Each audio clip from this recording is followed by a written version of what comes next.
me around, ain't gonna let nobody turn me around. I just keep on walking, keep on talking. Hi, my name is Pat Colbert Cormier. I am a member of Move the Mindset and has been a member. I was one of the original charter members, so to speak, when we first met about 5-6 years ago when Prof Barry Jean called me and a couple of others. And he was thinking about us educating the Lafayette community about various things in our struggle. And it started with the Mouton statue downtown.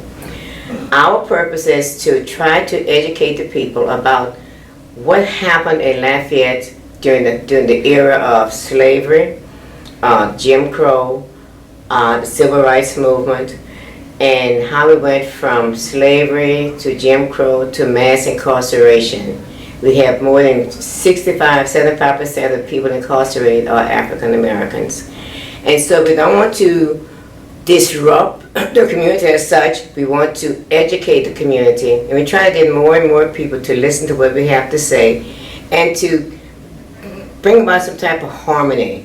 We do have racial issues, we have that across the nation.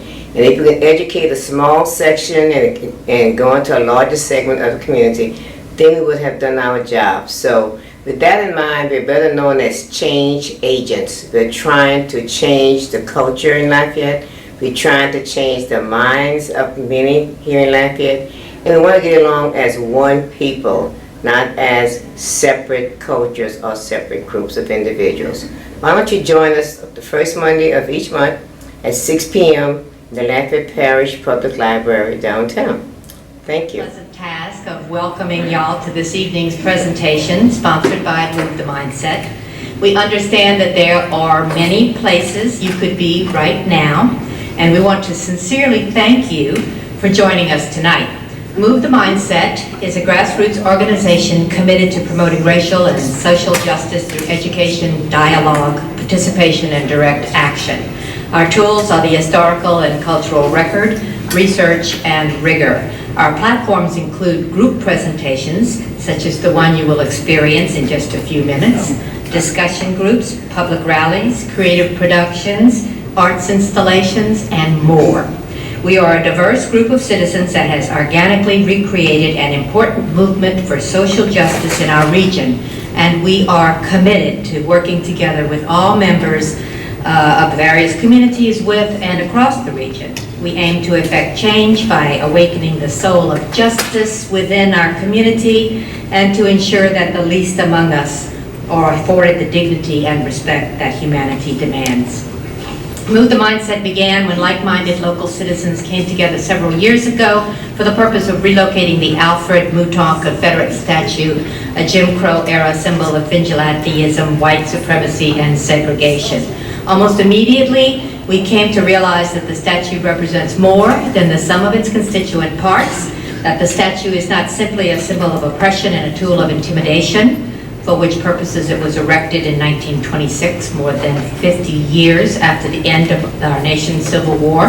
Rather, that statue is emblematic of a mindset that denies the existence of the racial and social injustices that plague our region, our parish, our city, and our communities to this day.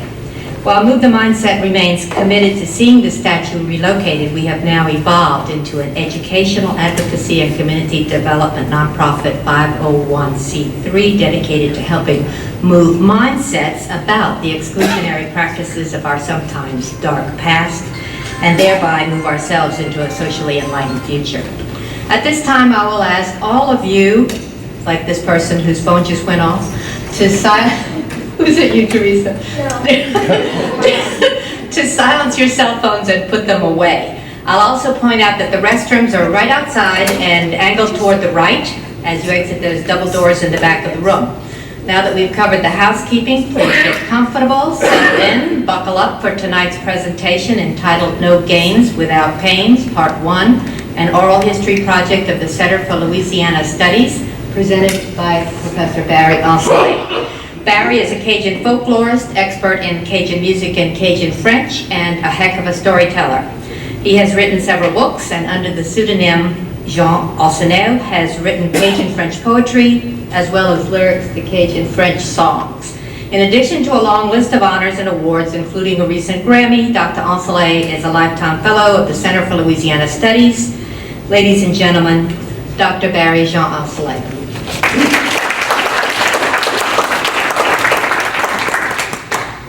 I told Sarah to keep it short, and she did. Thank you for that. I want to make sure that everybody understands that I'm just a delivery guy tonight. The real stars are the people you're going to hear through the speakers. What this is about is oral history project that we did in 1978, 1979, supported by funds from the Louisiana Endowment for the Humanities. And Pat Rickles, whom many of you know, and Matt Schott, who was a professor of history, were the principal investigators. And I was almost literally a kid, and just had gotten hired by the university to man the Center for Acadian and Creole Folklore. And you may notice that in that title, the Center for Acadian and Creole Folklore, I have, since my arrival back at USL back then, always been interested in considering the whole part, the whole story, not just the Cajun side, not just, the whole story. And the whole story is an amazing, powerful fusion of cultural influences and linguistic influences that we have here in South Louisiana. It's what makes our food taste great, it's what makes our music wonderful, it's what makes our dancing wonderful, what makes our houses interesting. That fusion, if you try to tease it out, I often told my students, you could take a gumbo and analyze it back out, and you'd end up with flour and onions and oil and and it wouldn't taste good in pieces. It tastes good when it cooks together. That's, to me, the essence of what we have that's wonderful here. But we have to understand that, we have to acknowledge it, we have to respect it, all sides. So, that said, just a little bit about me. So I got asked to because I was at the Center for Acadian Creole Folklore, and had some experience doing oral history interviews. I was asked to serve as the interviewer, or one of the interviewers and the recorder. Elmore Morgan was the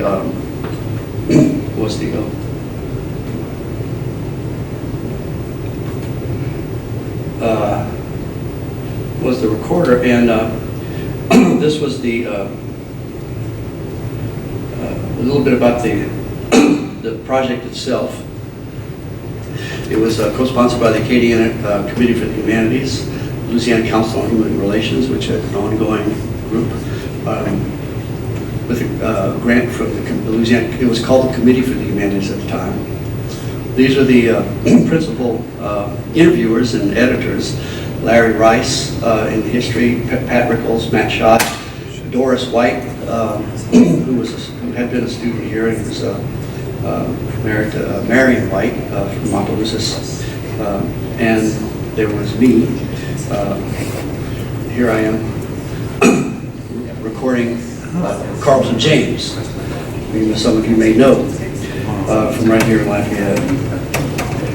The photographer was Elmore Morgan, Jr., who was a painter and also a photographer, and I've been working with him for several years on a number of projects, and he ended up serving as the photographer for the project.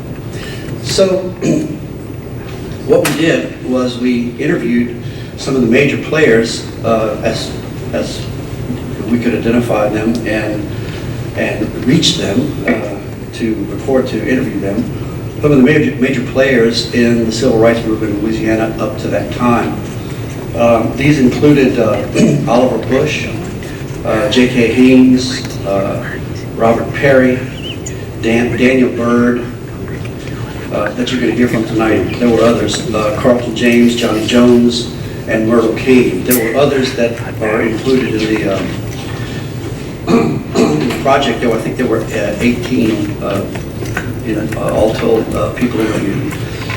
This is an excerpt from that project, from the program, and this program, which toured in several parts of the state in 1979, was excerpts of the whole project. There are, I think, something in the neighborhood of 18 hours of recorded interviews with all of these folks. And so these are just excerpts of those whole parts. And again, tonight is an excerpt of that. And I think Janet, if I don't want to misspeak, but there's the notion that we might hear more of this hear from some more people down the road. So let me tell you just a little bit about the people you're going to be hearing from, in case some of you may not know them or remember them. Oliver Bush grew up in Plaquemines and St. Bernard parishes near Chalmette, eventually moving to New Orleans, where he worked for Louisiana Industrial Life Insurance Company. Then he operated his own service station, as you can see.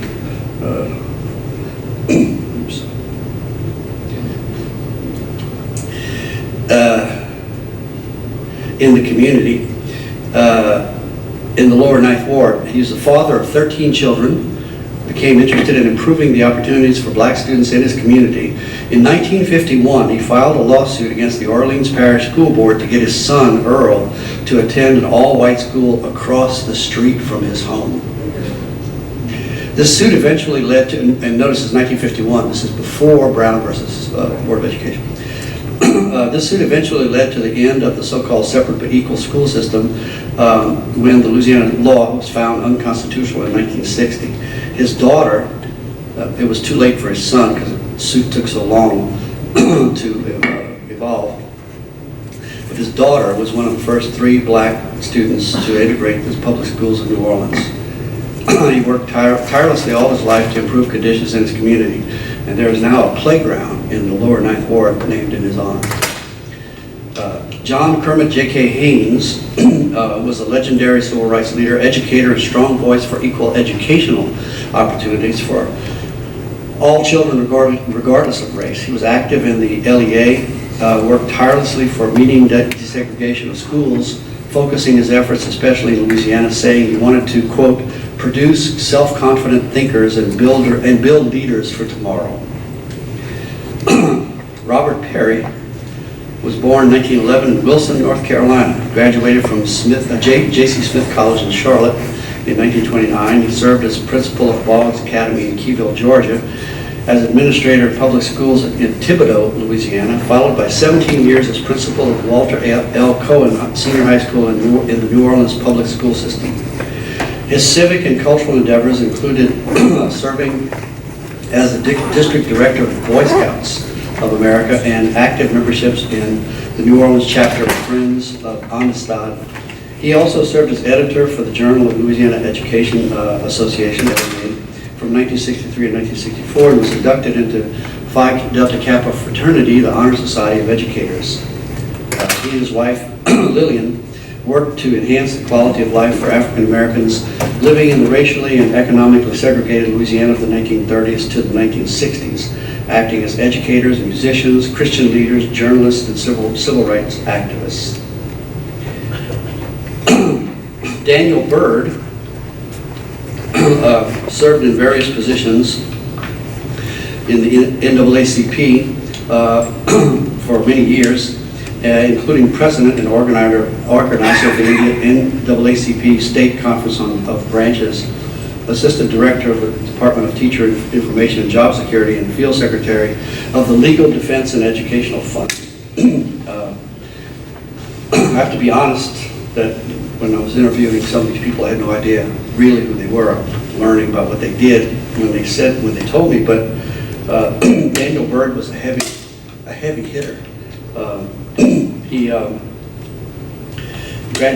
attended Crane College and Northwestern University between 1929 and 1935, graduating from Northwestern with a Bachelor's of Arts degree.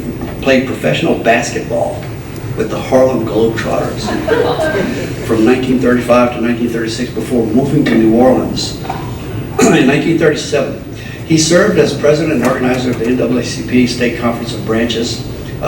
He served on a three-man NAACP team that investigated the blowtorch lynching of John C. Jones in Minden, Louisiana, and supplied the names of lynchers to the United States Department of Justice. The following year, he joined the professional staff of the NAACP as regional coordinator. Among his many civil rights cases, from 1951 to 1967, he assisted in the school desegregation case of Oliver Bush versus Orleans Parish School Board. He provided technical assistance in the desegregation suit of Claradale Constantine versus Southwestern Louisiana Institute here, and in the Alexander Pierre Tureau Jr. versus Louisiana State University case to desegregate the undergraduate school at LSU. Big stuff. Between 1956 and 1970, Mr. Byrd gave technical assistance in school desegregation cases in states of Louisiana, Mississippi, Arkansas, Texas, and Illinois. He retired from the NAACP in 77, passed away in 84. Carlton James was a pioneering educator and civil rights leader, active in voter registration and school desegregation here in Lafayette Parish school systems. He was a quietly courageous, soft-spoken man. He helped to break the voter registration impasse after World War II by showing up at the courthouse to register dressed in his Army uniform, walking past those attempting to block the way with dignity and sharp wit, as you will hear. He worked tirelessly throughout his career as a teacher to improve educational opportunities for African American students in Lafayette Parish and beyond. He served as principal of Paul Borough Elementary School while working to desegregate the Lafayette Parish public school system. The J. Carlton James Activity Center in Lafayette is named in his honor.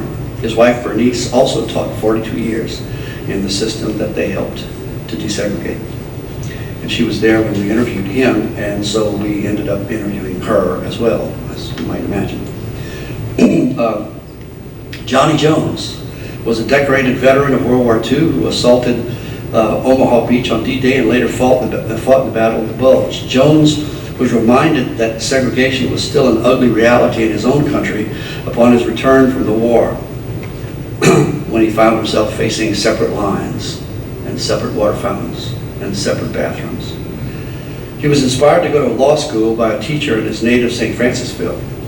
He decided it would be better than picking cotton, he said. He quickly became a powerful Baton Rouge-based civil rights attorney when, as a brand new lawyer, 16 days out of Southern University Law School, he ended up representing Reverend T.J. Jemison in his lawsuit against the Baton Rouge Bus Company. Jemison had been arrested during the 1953 bus boycott for intervening with the arrest of Martha White, who had sat in the whites only section of the bus before Rosa Parks. Jones went on to achieve national renown for his career-long efforts in behalf of civil rights and was on the stage during Obama's inauguration.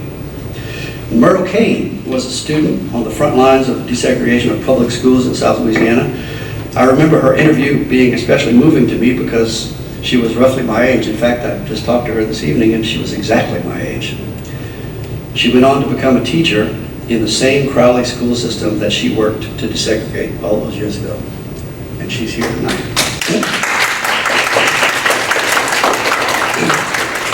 And I hope we'll hear more about the rest of the story, as they say. So, let me, now what I'm going to do is I'm going to play some clips so that you can hear the actual people and their actual voices telling their stories.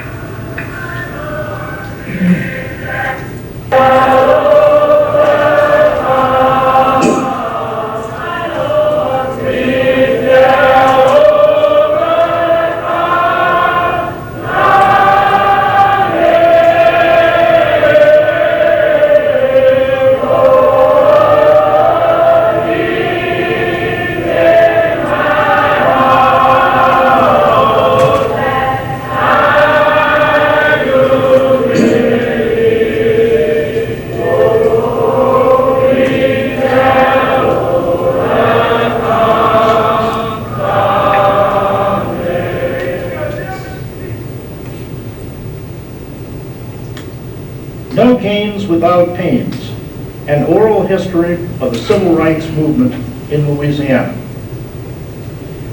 Will they remember, will history remember, the pains, the struggle of the civil rights movement in Louisiana? Mr. Oliver Bush, who more than 25 years ago filed the first suit to desegregate the public schools of New Orleans, wonders about the young people. Will they remember? I don't know whether or not, but they told about these things, and do they know about the things that the older people have gone through in all areas, not only school, but the whole total package of civil rights for blacks, the constitutional, the rights that the Constitution give all American citizens. I'm not sure that they are aware of it or think about it serious enough. The purpose of this program is to help remember, to preserve an important part of American history, to put on record what was involved, what was accomplished, and what was the cost in human terms that concern us all. Mr. Bush and 16 others personally involved in the civil rights movement in Louisiana tell us in their own words. As one of the narrators, J.K. Haynes, explains, written history won't reflect what I tell at this time. In their own words, Mr. Daniel Byrd and Mr. Robert N. Perry begin by recalling the humiliations of Jim Crow segregation in New Orleans, resulting in one of the earliest boycott protest movements. Their conversation goes on to describe how far the movement would have to go, how much would have to be overcome. Schoen interviewed at St. Stephen's Baptist Church in New Orleans, Mr. Byrd was in charge of education problems for the national office of the NAACP. Mr. Perry was a concerned school principal, a leader of the Boy Scouts, and the Louisiana Education Association. This you may think I'm lying. There was a single bathroom that a Negro could go on Canal Street except the Southern Railroad Station. You had to walk from Basin and Canal, if you got the middle street, all the way to the other state, and maybe the toilet was locked. Because as soon as past the one train time was locked, and you had to have a ticket to go to the bathroom. You can imagine. Without the right to vote, black citizens could do little to end segregation, and getting registered to vote was often very difficult, even impossible. Yeah, a few voted, but not a couple of hundred, not enough to amount to anything. They actually lost out. See, they had a tricky registration form. I am now so many days, so many years, months, and days old. I went down 17 times to register. And 17 times. I am not now registered in any ward or precinct except and things like that. And they'd ask you, they do pull some of the stuff like they pull in Alabama and Mississippi. You answer all the questions correctly. I remember a couple of cases I was on, registration cases. I got a college professor, he had a master's degree, and schooled him on every question. He knew it. He answered them correctly. He said, Professor, how many bubbles in a bar of soap? How many peas in a pig? That's right, yeah, all the time. You know, that kind of stuff. It was hard to deny the right to vote to a man in uniform, even if it was the uniform of the Boy Scouts. Mr. J. Carlton James, a retired educator and native of Lafayette, was one of the first blacks to register to vote in Lafayette Parish after Reconstruction. He recalls the time when he was a veteran just back from World War II. But in 1946, to be exact, on March 4th, is when we attempted to register for the first time. But in New Orleans, we had a conference in New Orleans trying to come into the enfranchisement of Negroes, as we call it at that time, because it was time to make a move. The soldiers wanted to make a move, the veterans, as we call them, wanted to make a move, and others say, nice people wanted to make a move. We went to a workshop. Somehow or another, somebody Xeroxed a copy of the of the blank, the form. They made a sample form. And somebody got it from the print shop or somewhere else. Well, we began printing sampling forms to study the form to see what was on it, what wasn't on it. So on March the 3rd, some 14 of us have decided, well, we're skilled enough now to go ahead and try to register. So the morning, only 4 of us showed up. Wallace James, my father, same old year junk man, Clifton J. Mouton, undertaker, and myself. Since I just got out of service, well, I put on my uniform, my army uniform, and went on up there. We figured that they couldn't deny a soldier the right to register if he showed up, you know. So we walked into the registrar's office, and Mr. Hebert was registrar at the time. And he said, "What y'all want?" I said, "We come to register." Well, he was so nervous he didn't know what to do at that particular time with us, one way or the other. So he went, all right. So I sat down, I was the first one. He passed it to me, and I hurried up and got through. He said, "Wait a minute, you got to interpret the Constitution over here." So he got the book out, looked to me like he must have been about a 4th or 5th grader, you know, and he began asking some questions, what this and what is that and what's the other thing. Well, we were answering rather fast, so he figured, well, there must be something on it. And some of us, when he looked at the form and saw that some of them had finished college, others finished high school, he said, well, he must be better off than me. So he arrested all of us that day, but they registered. But they wouldn't name who they were or anything else. They tried to push it out the paper for a while. But in July of that same year in the big city of Prof Bridge, you know, the center of the Confederacy in this area, our own representative got up there, and he was a big speech maker, and he said before Negroes would vote in the city of Lafayette, or in the parish of Lafayette, he'd walk up to blood up to his neck. So 3 or 4 days after we read in the paper, we happened to meet him. And I told him, I said, well, I didn't know anybody could ever walk their blood up to their neck. I thought they had to swim in it when it got that deep. Mr. Haynes tells, with ironic understatement, of outrageous acts perpetrated against blacks who tried to register, or even against those who were mistakenly assumed to be trying to become registered voters. And a rather interesting case was in St. Landry Parish, your parish, Doris. We filed a suit for some schools. St. Landry didn't have a single decent school for black people. And Dr. Donato and some of the others left town, and correspondingly, Mitchell filed a suit for registration and voting. And Attorney Turo and Louis Barry were the attorneys in that case, and we found it rather convenient to kill them. And Alvin Jones took a group of French-speaking boys into Opelousas to try to register and vote, and they beat up Alvin and the boys, and Alvin subsequently died. There was a case that the French-speaking boys went in to try to register for the army, and they thought they were coming to register to vote, and they beat them unmercifully. And that was the history of St. Landry Parish. Besides voter registration, the major area of protest was in the area of education. Carlton James remembers what black schools were like when he was a young teacher. I taught at Ridge. My first assignment was at Ridge in the 2nd Ward in 1936 through 39. What did you have in the way of books, supplies? But you had, when I walked into school, there was one table and one bell and nothing else but a chalkboard. What did you do for books? We were supposed to go to the white school and get some books, and I walked up at the front of the school to go to the principal's office, you know, and he said, politely send me around to the back. Go to the back, you're going to come through with this school. So he and I had a row right then, because however, I got the books and brought them over there, and at least the man said he had second-hand books, he never knew what a new book was. And the children brought chairs from their homes. The schools were operating in a rural area for a 7-month period of time. After which the Negroes had to work in the field, of course, you know, and they were hands, and they could come to school only when they were not working in the field.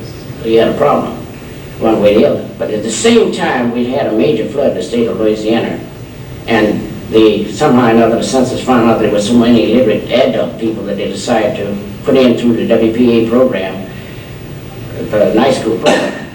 So we instituted to teach at a night school. We were paying $1.25 a night to teach adults, and you had to have 10 or more to teach. So it was a lot of fun, you know, when you're young, you know, you're try anything, but now there's $1. We were probably making about 25 cents an hour teaching in the daytime anyway, because most teachers were getting $25 and $30 as salaries. When I went in with a college degree, well, I was paid $50 as a teacher and $5 for being principal. But we were responsible for expanding the school in a rural school to 9 months. After 2 years in the country, you know, one thing I tell them, I say, you know, Negro children must be awfully smart. They can learn in 7 months what it take white folks to learn in 9 months. In 1941, we found when we graduated, the first kids out of 7th grade, they had no way of coming to town unless they lived with somebody in town. And I approached our school board member, and he was the only one. He had the only school in his ward, old man Ove Cole.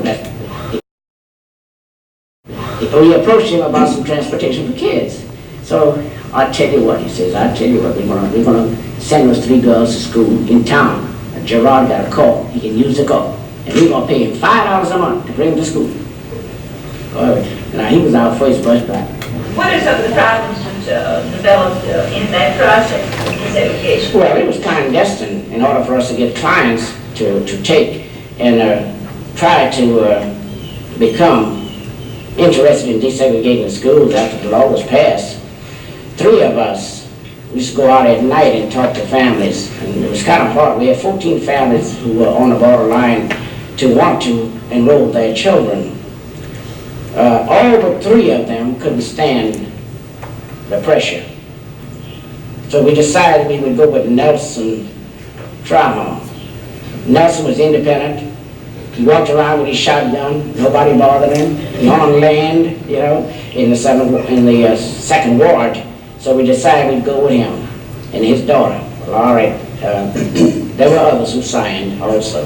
When the first kids came up to go into the public school, the census taker at the time directed them all to the wrong high school. Now, how are you going to know if somebody will tell you what zone you're in?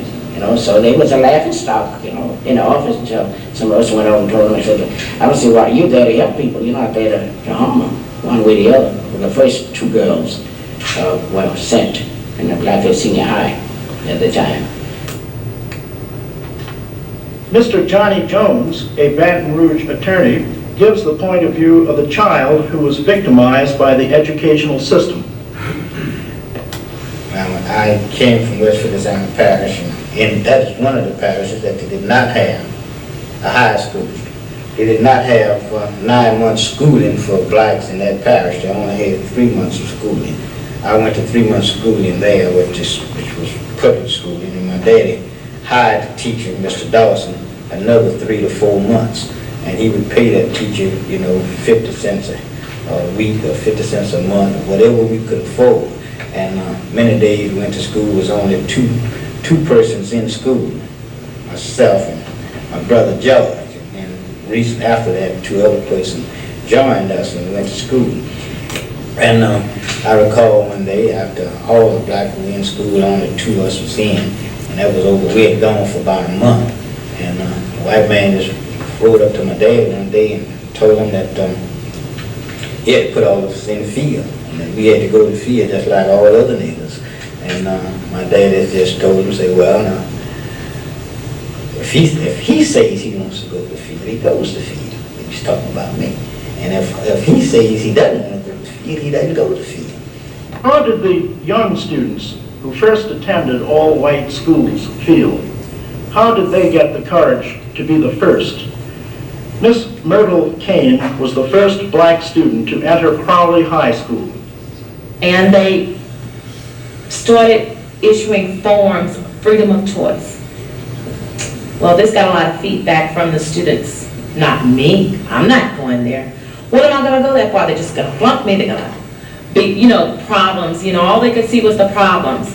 I saw an opportunity. And I decided that I wanted to take this opportunity of freedom of choice. You know, I had to prove something. I knew what I could do, but I just wanted to prove to them, you know, that, hey, you know, I can do it too. So I brought the paper home, you know, and my parents naturally, they couldn't believe that I wanted to do that. You, out of all people, you know, why? They couldn't understand why. But I was determined, and I filled the form out and, pleaded with them to sign. So they allowed me to, and I signed it, and I was to enter Crowley High School, the beginning of the school year of '67, which would be my junior year. And I did. But I had other objectives. I didn't want to just attend the school, I wanted to become involved. So I had to join my first, I started gathering information about the type of activities that I could participate in. And one of them was Topperettes, the marching group. And I parked the car and got out and walked through the gate, and I'll never forget that. Everything stopped. And all eyes was on me. How did you feel? A little scared, a little nervous, a lot of tension.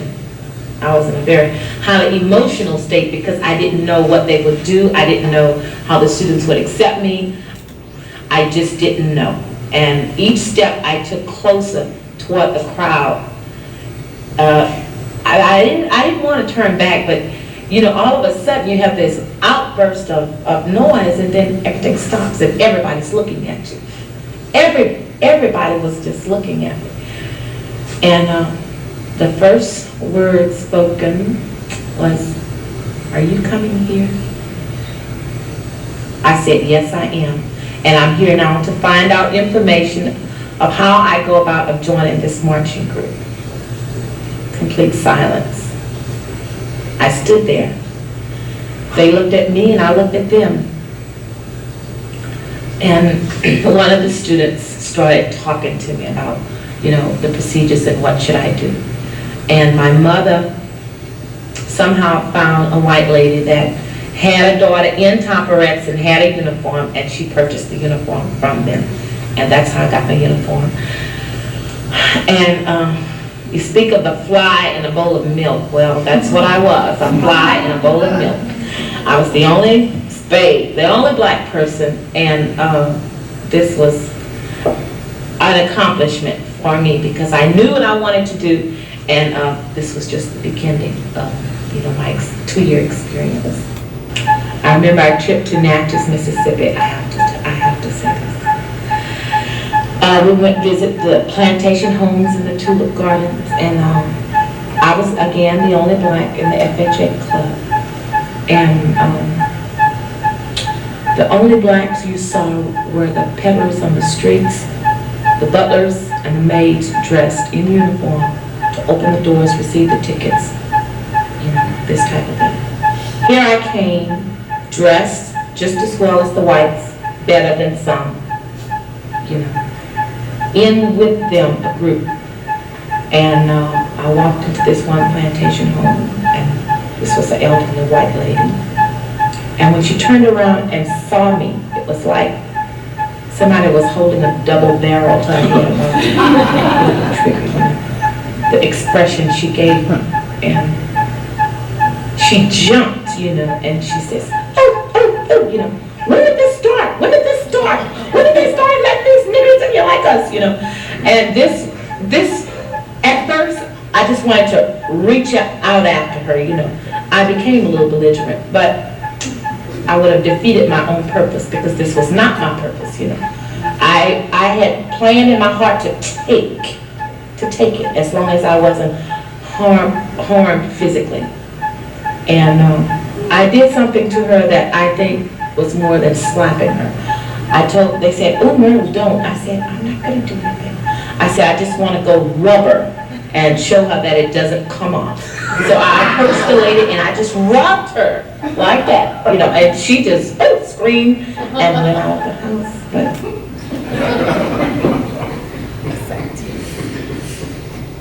so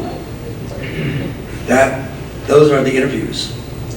And just wanted to say before I asked Myrtle to come up and join us, you have to understand, I was 27 years old. I just lived through some of that from a remarkably different perspective. To be able to hear those stories of of amazing courage, and at the same time, people who were able to keep even a sense of humor about some of the most awful treatment was overwhelming to me. I could never be the same ever again. I mean, I don't know if y'all know anything about me. I grew up on Mrytle Street, across the street from St. Anthony's Church.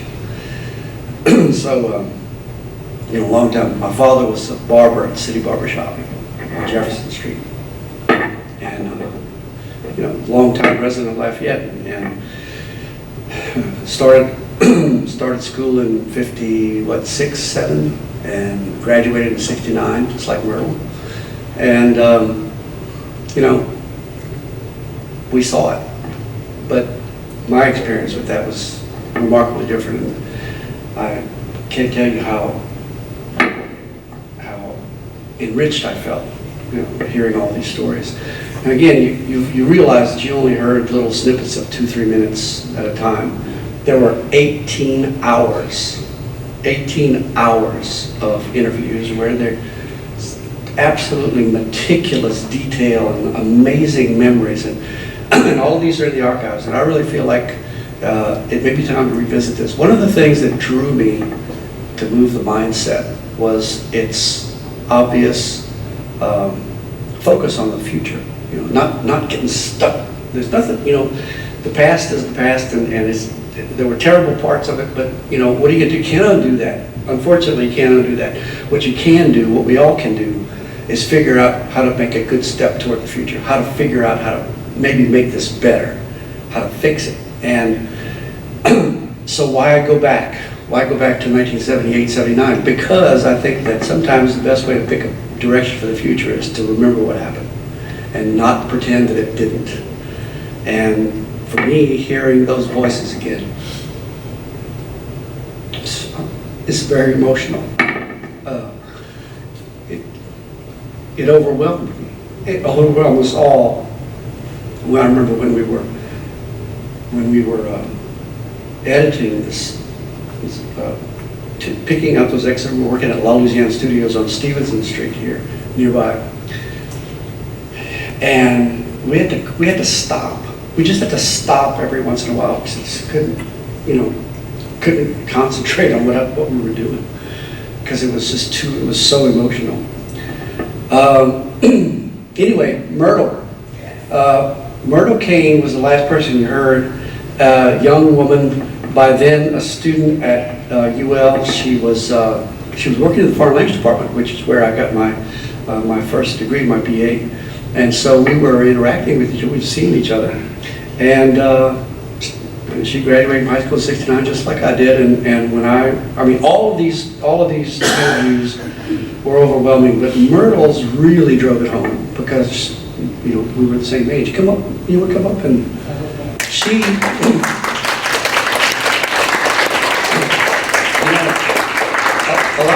A lot of this history is filled with terrible moments, but as you've been able to tell, Carlton James and Johnny Jones and a few other people found a way to let the absurd make you giggle, sometimes.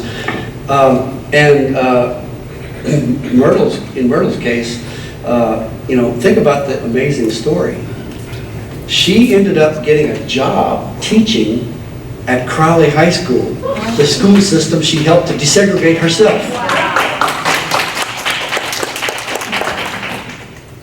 So, every once in a while, it works. Barry, you want to say something? Well, of course, okay. Maybe you could tell us a little bit about what it was like, that experience, being interviewed and Okay. getting a chance to tell your story was like. Okay. Good evening. I'm Mrytle Cain. Yeah, right.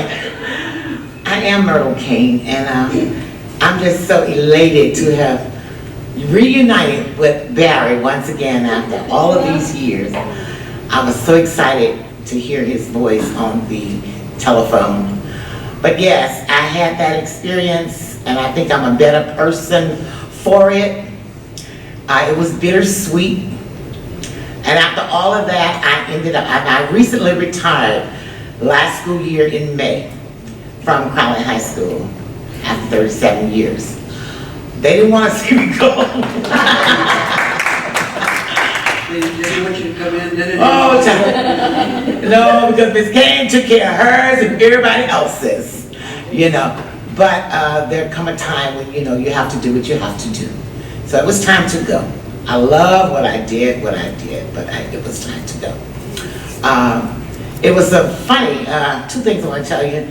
At a pep rally, they were calling out the alumni of Crowley High School, and they left me off.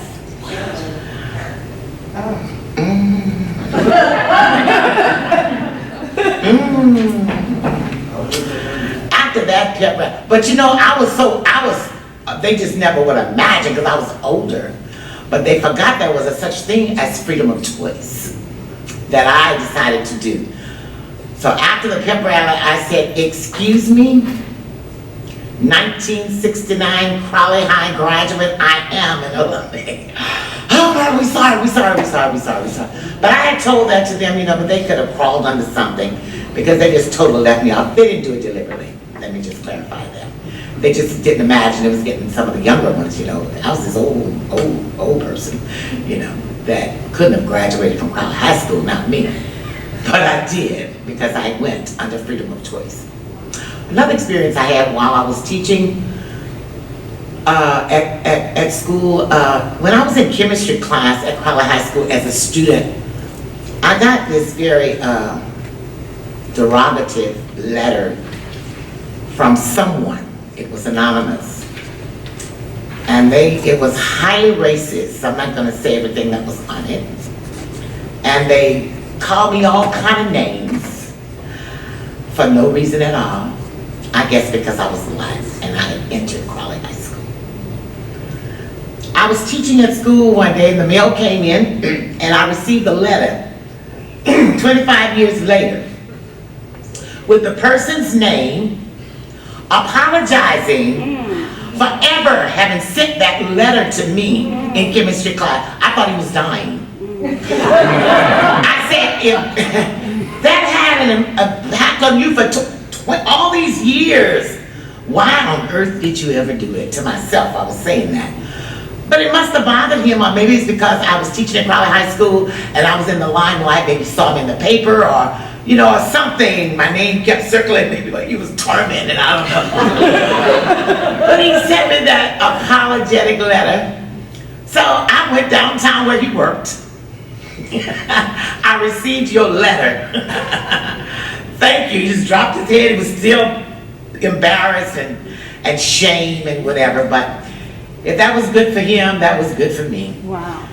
Because it didn't stop me. Wow. It didn't block me. Wow. I was determined that I could succeed and I could excel. I was an honor roll student. That blacks can be just as good as whites. That was my intention, and that was I wanted to prove. And I got a lot of flack from the black community because I was kind of like one of those students at the top. And for me to leave that and go over there, you know, a lot of the teachers resented me and they talked about me too. So I kind of was torn between two worlds and I was right in the middle. But it was a good experience. It was good having to go to school when I was at Ross High School. We had one microscope for the whole class, and I got to Crowley High School and every two students had their own personal microscope. Our books were obsolete, really old, and I got to Crowley High School and we had brand new textbooks and all of that. It just showed you the bias and the prejudice and the difference in the way it was, you know, as opposed to the way it is now. But it was a good experience. One I'll never forget. Wow. I told you she was shy. Thank you for your time. I don't know if any of these, would you stick around? You're the only other vet out here. Are there any questions that pop into your mind listening to any of these things? Yeah. Oh my goodness, good evening, Ms. Good evening. Mrytle. I am Yes. just so honored to be in your presence. Thank you so much. You know, Hi. no wonder I said you look beautiful in yellow before I even knew. It's just your spirit is so powerful. Thank you so much for what you did. My question to you is, you obviously had a strategy that I can't even imagine where it came from. You know, to be so alone and yet so powerful in your own presence. Where did you draw that strength from? Where did it come from? Your family, your mother? I would say my religious foundation. I had a very strong religious background. I was brought up under, at then he was the Reverend Roy L.H. Winbush, now Bishop Winbush, and Church of God in Christ, which I call the Sanctified Church. So I was brought up with a lot of prayers and all that kind of stuff. And they instilled in me a lot of values, a lot of things where, you know, turning the other cheek and all that kind of stuff that sometimes was difficult to do, and I didn't always listen. But I had a strong religious, biblical foundation, and I had a strong family. My parents were there, you know. So I think that's where I got it from, sweetie. You know, it occurs to me that this opportunity obviously should have been available to all students, average student. But in order to break through, it's the Jackie Robinson principle. Yes. You have to actually really be good and have a temperament that wouldn't blow up in some of those situations. Yes, right. Now, you know, sense of humor helps, keeping a sense of perspective helps, but I think that, you know, would you say that might have been, I think just compared to Jackie Robinson? Yeah. Really there, no. Yeah, well, I have a temperament, okay, you know, but some of the kids are really good. Fred Carboni, I'll never forget that name, because he befriended me, this white guy. He was a true friend. He was a good friend. So they were good. And there were more than him, but some of them, I mean, they were very good friends. But some would speak at your school and you see them in town, they don't know you. But, you know, that was okay too. Yes. Caroline, what was Ron Reinhardt's quote that's on his tube? Never stop looking for good people, because eventually you find some. Yeah, sorry. I was interested to hear you were a junior in 1967. I think that's not too different from when I was a junior in high school. And just the thought of doing something like you did is amazing to me. Yeah, I shocked a whole lot of people. What?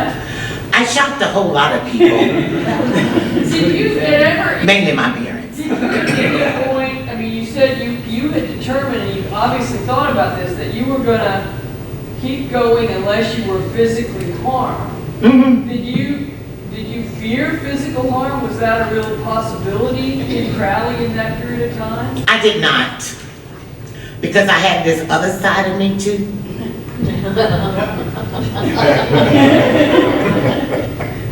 The kind of don't mess with me, be weird side of me. That mother didn't approve of. But anyway, I had to stand my ground for that. You know, I had to give that kind of report because they ate my lunch. You know, but no, I didn't really fear. You know, or did your parents fear? My parents feared. But this was my thing. My parents was not letting me go to Southern University. They were not letting me go to Grambling University. I was going to USL. So since I know that's where I had to go, that close to home, I had to learn also how to live around white people. You know, even though in the dorms we had black roommates, but I still was in the dorm with them. And I befriended one girl. I loved her so much, Crystal Kinberger. We were good friends. We were sister friends. And I promised her if ever I had a daughter, I was going to name her Crystal. And when I had my Crystal, I called her mother to find her to let her know I kept my promise. So it was some good moments. There were some good people. They weren't all bad. There were some good people, you know. But I had to learn how to live the cultural difference, you know. I had to learn that because I wanted to go off and mother them said, you're not going right there. You went to Crowley High School, so no problem. And that was another drama. Yes, sir. I'm wondering, when you were at USL? Yes, sir. Which dorm were you in, just out of curiosity? Out of curiosity, Bancroft. Oh, yeah. I was counselor at Bancroft. 4th floor. Yes, sir, that's where I was. Yes. What did you teach at Crowley? Facts. It's family consumer science. It's the like 15, 20-year-old new name for home economics education. Because it's changed so, it's so, more guys and that kind of stuff. It's not just cooking and sewing, you're teaching parenting and adult responsibility and those kind of different things. It's very co-ed. Yes. She won't tell you this, but she was not just teaching at high school, she became something of a superstar there, a fixture, brought a lot of positive attention to the students. So, Well, they gave me the mic, Miss Mrytle, so I could ask you questions all night. Have you written your book, or No, ma'am. 2 books, or 5 books? Never written. You have such a story to tell. No. Yes, yes. Now that I'm retired, maybe. Yes, very good. At least a short story, about the ugly letter you got Yes. that died. Yes. You've been tormented for 20 years. Yes. That's been great. It had to torment him, huh?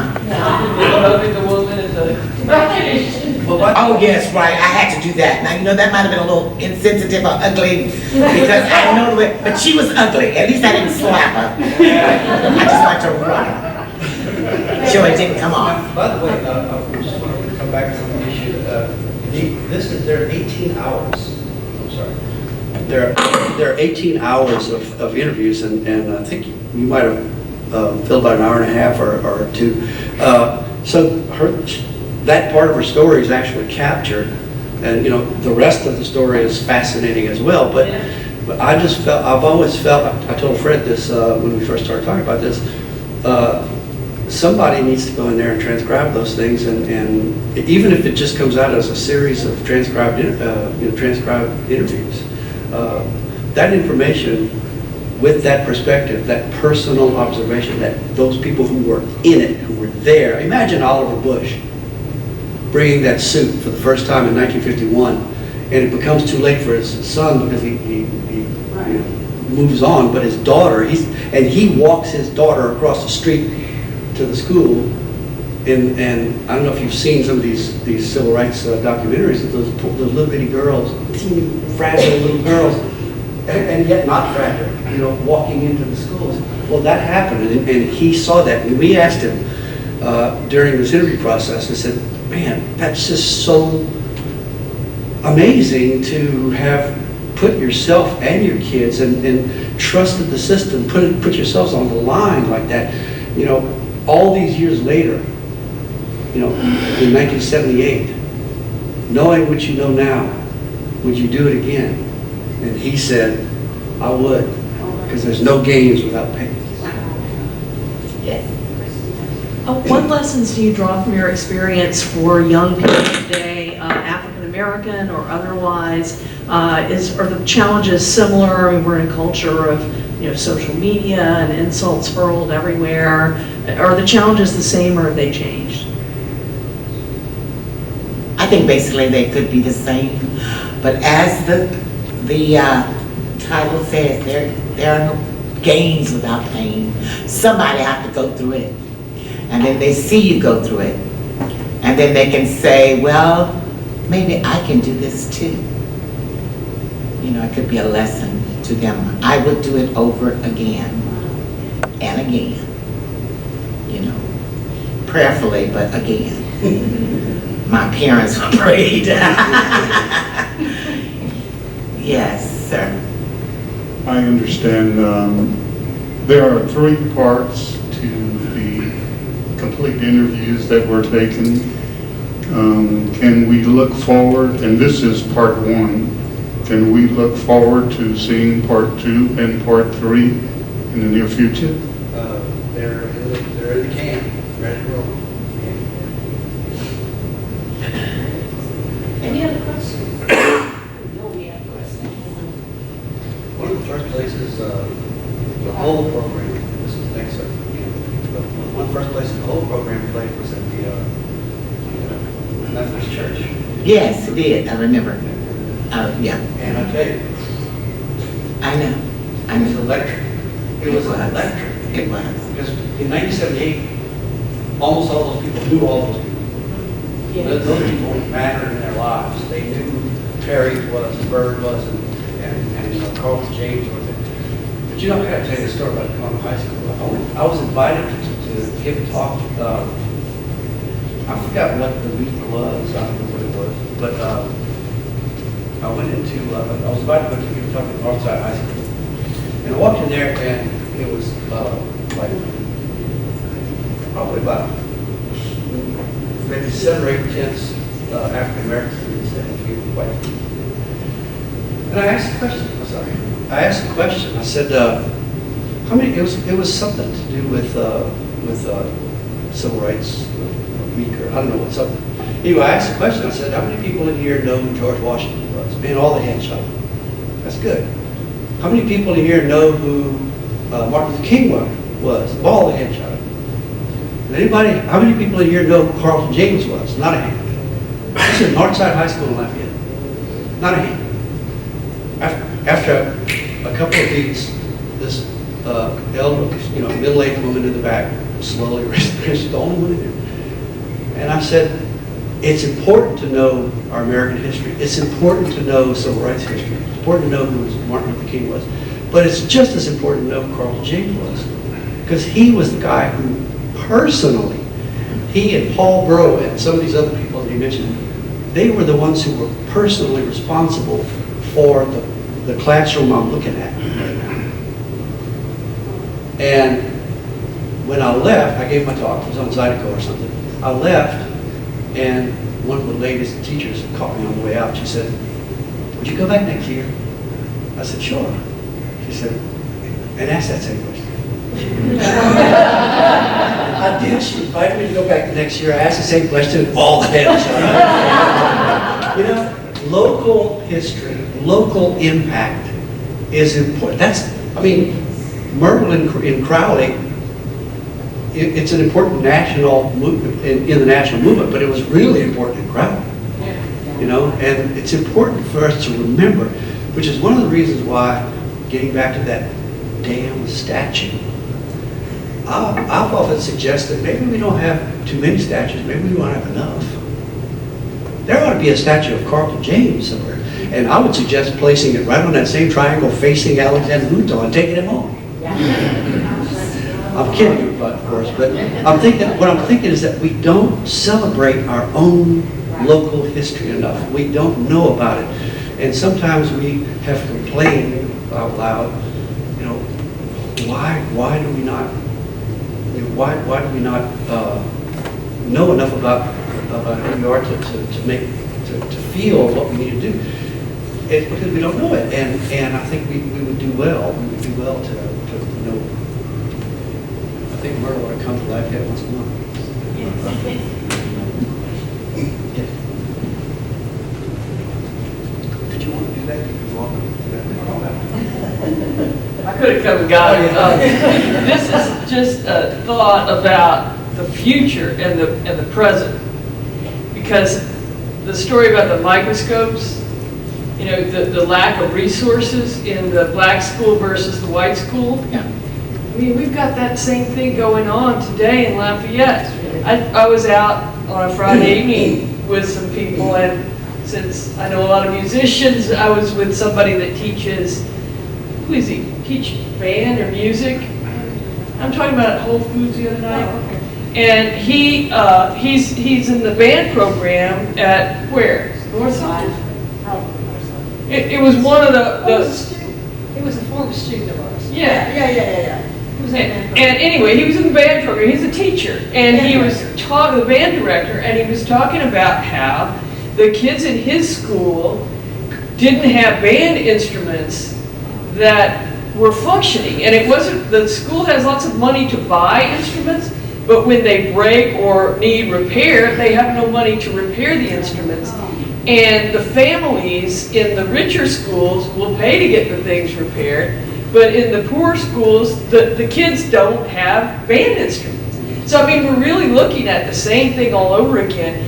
It maybe in another time the school would have furnished the band instrument, but now they put a lot on the parents for the kids to have things like music and art and stuff like that. and kids in the African American schools, and they are becoming more and more identifiable by race since Lafayette got out from under its desegregation case just not very long ago.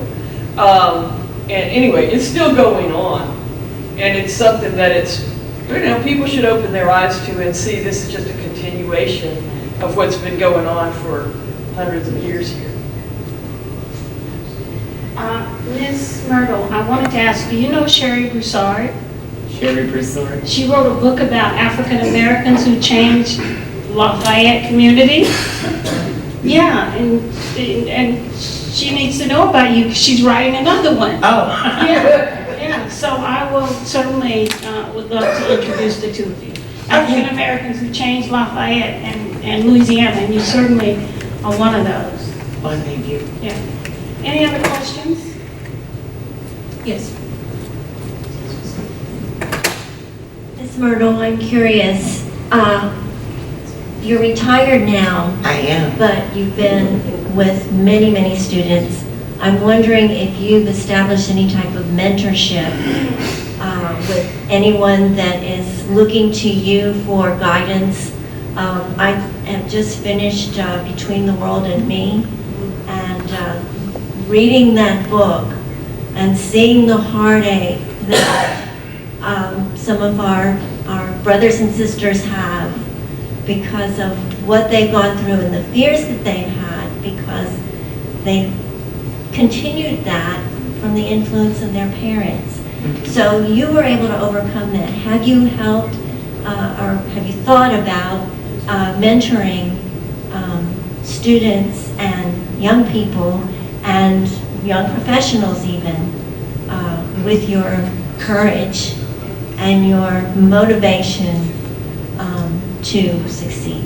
Okay, I don't do it on a regular basis. When I was teaching, I did constantly. I'll just tell you one incident of a young man who was following in his brother's footsteps, headed for destruction, wanted to get into drugs like his big brother and that kind of stuff, and I saw he had a good heart. He had a good heart. And I put him under my wing. I talked to his mother. I kind of like take the low level and make them like maybe head of a group or something to give them some type of self-confidence. Well, honey, he had turned his life around. All the teachers said, oh, Miss Cain, you see. He graduated and now he is district manager for O'Reilly. A wonderful young man. And he calls me mom. God took his mother. He calls me mom, and his children calls me grandmother. I hear from him every Christmas, Mother's Day, birthday. He drops by my house and visit, and I love it. My girls know that's my son. So yes, and if the parents contact me now, one did a few days ago, Ms. Cain, can you talk to so-and-so? Sure, certainly I can talk to him. I'll be glad to do that. So yes, I do it, but just not on a regular basis. I'm not set up to do it. But anybody call, anybody ask or inquire, I'm going to sit there and try to nurture and, talk to their children. Yes. Well, thank you.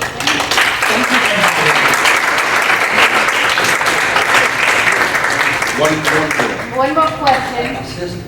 It's unfortunate that stories like that is being left out. And the kids nowadays don't realize it wasn't too long ago that this exists. We've got this one month out of a year in Black history. And I'm asking and I'm wondering if we can set it up that you would visit the school and have a 30-minute either. Who's that? Sir, would you introduce yourself, please? My name is Elroy Russo, School Board Representative from District 3. If we can set something up like this to remind the kids that this basically still exists. And if we can set up some time at each high school, each school, especially my district, for an hour or whatever the class time is, to introduce some old history of Lafayette and surrounding South. Oh yes, I'll be pleased. Okay, thanks, Elroy, Mr. Broussard. We're going to wrap the program up because we've told people that we'll try to keep these events to... Well, I'm here tonight because I really want to learn more about the civil rights of the black population in our area, and Barry Ancelet has a lot to share. He's been working on this for years, as have other researchers through the Center for Louisiana Studies at University of Louisiana in Lafayette, and I'm just looking forward to learn more about this important issue.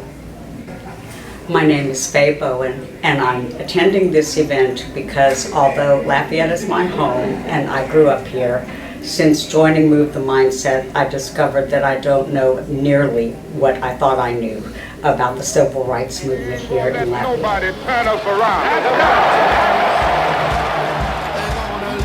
I was a doctor. Nothing did for us what that did. Keep on walking, keep on talking, marching on the freedom land.